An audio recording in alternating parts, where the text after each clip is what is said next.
Ladies and gentlemen, behold the outcast, the creepy and depraved, the bizarre creations not meant for the normal world. Embrace the twisted weirdness of freak show cinema.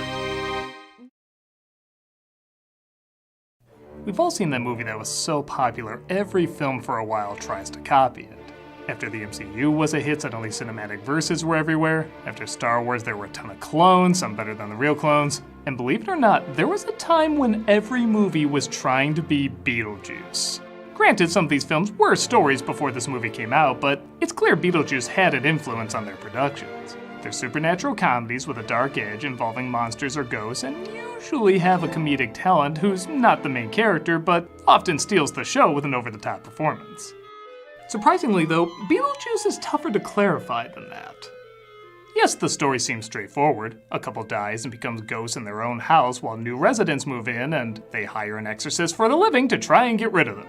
But the way the film is executed presents a lot of contradictions that frankly shouldn't work.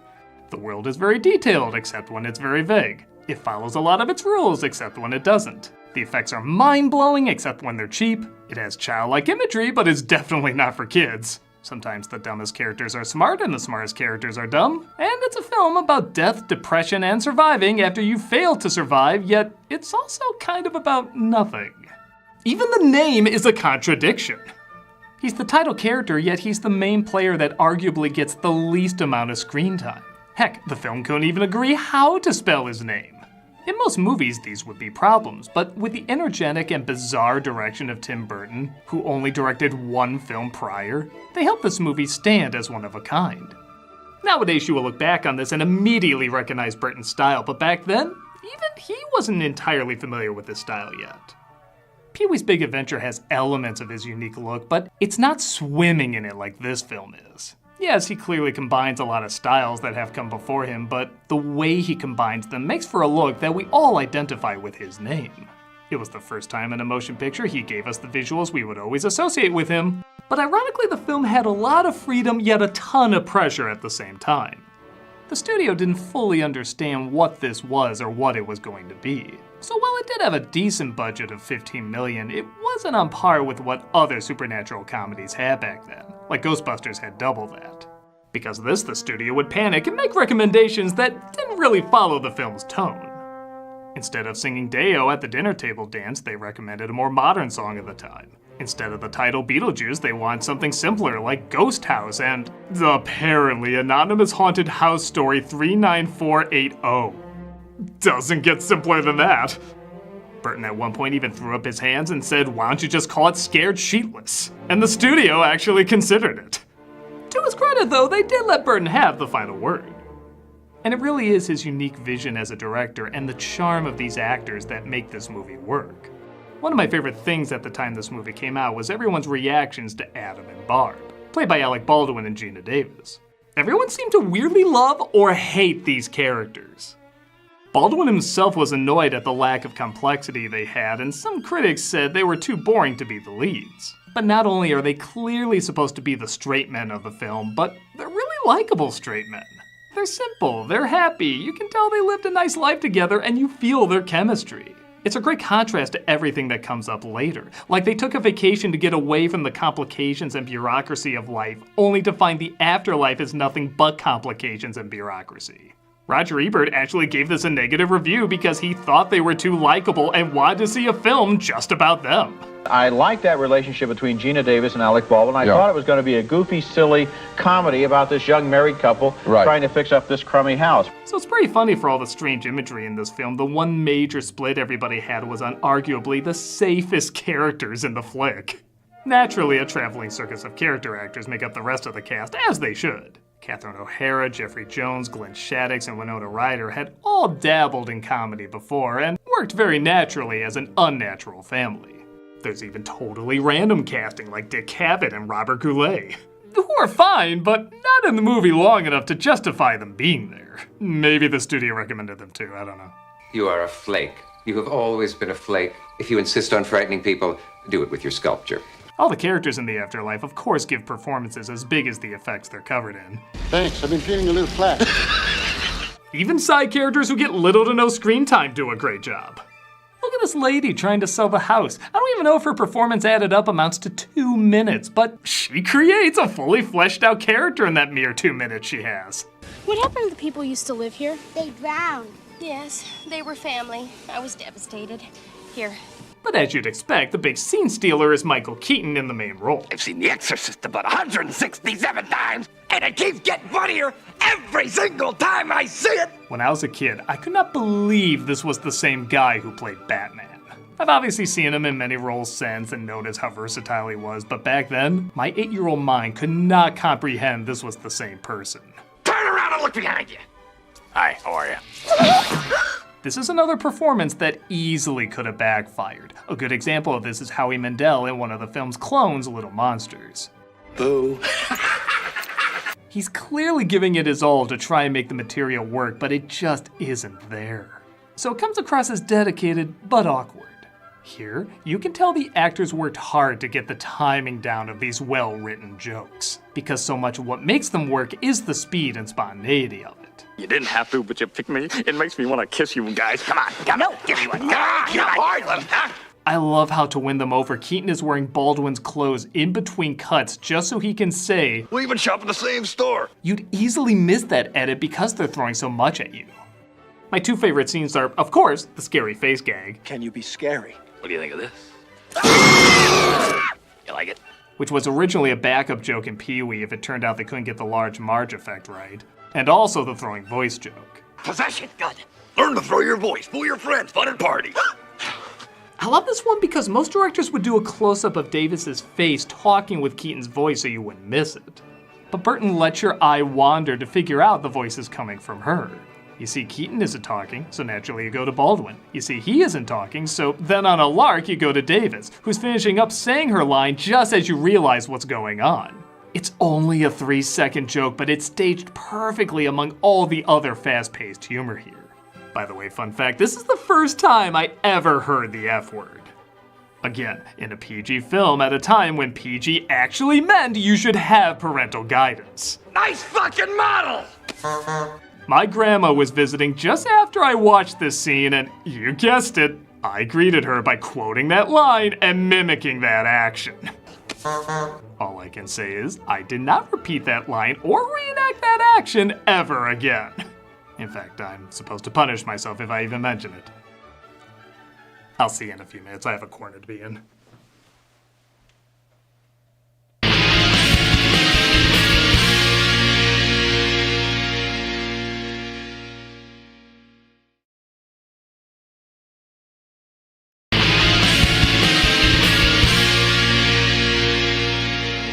One of the hot things right now in movies, shows, games, books, really any entertainment, is world building. The world building in Beetlejuice is both some of the best and some of the worst you'll ever see. It's some of the best because the world has a very defined look and virtually anything can happen in it. There is definitely a consistency to its look and oddness. It's some of the worst because the rules aren't very well defined. Which, don't get me wrong, is part of the joke. They're just given a handbook that, as they say, reads like bad stereo instructions. Geographical and temporal perimeters. Functional perimeters vary from manifestation to manifestation. So the film does have that leeway that doesn't need to explain everything. But even the rules that are explained are inconsistent.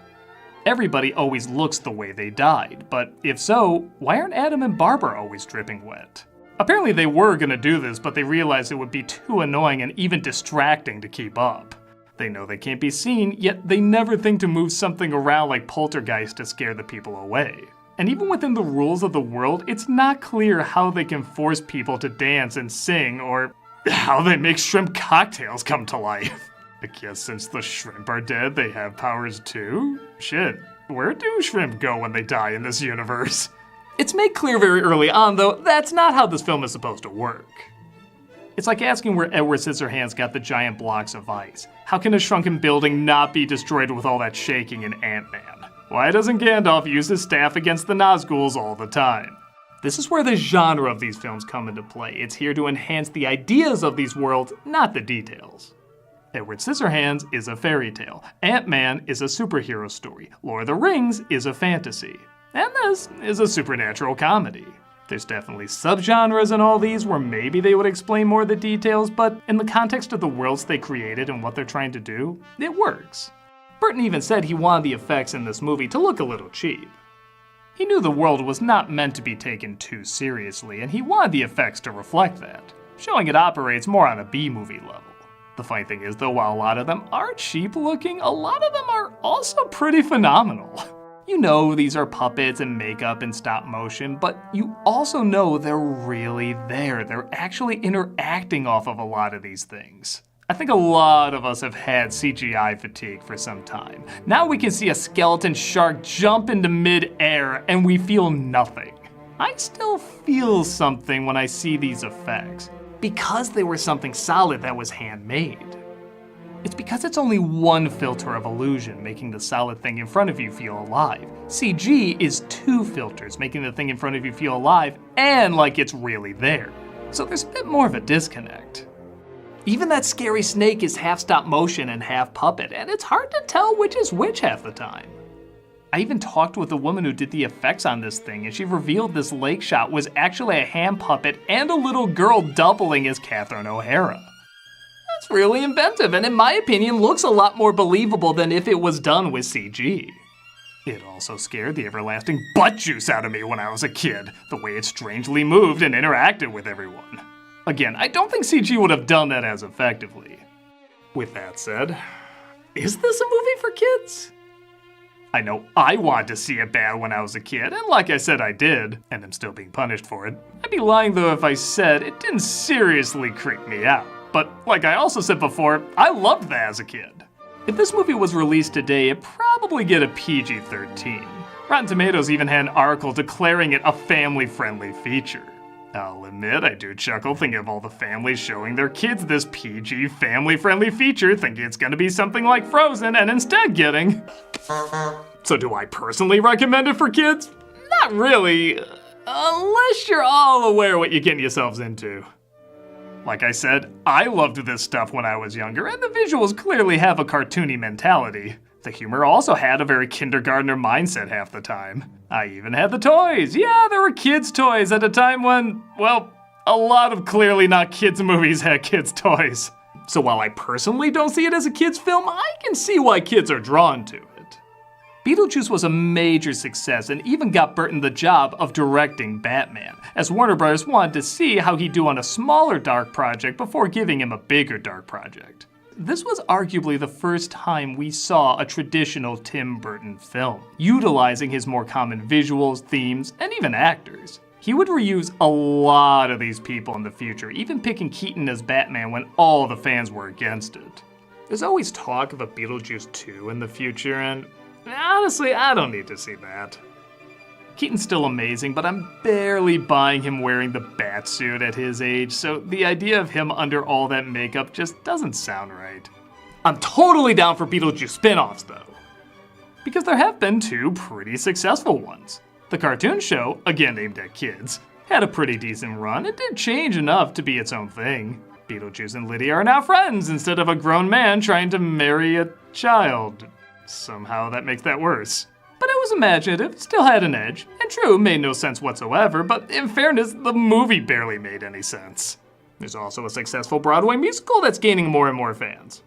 And once again, is inspired by the movie, but is not just doing the same thing all over again.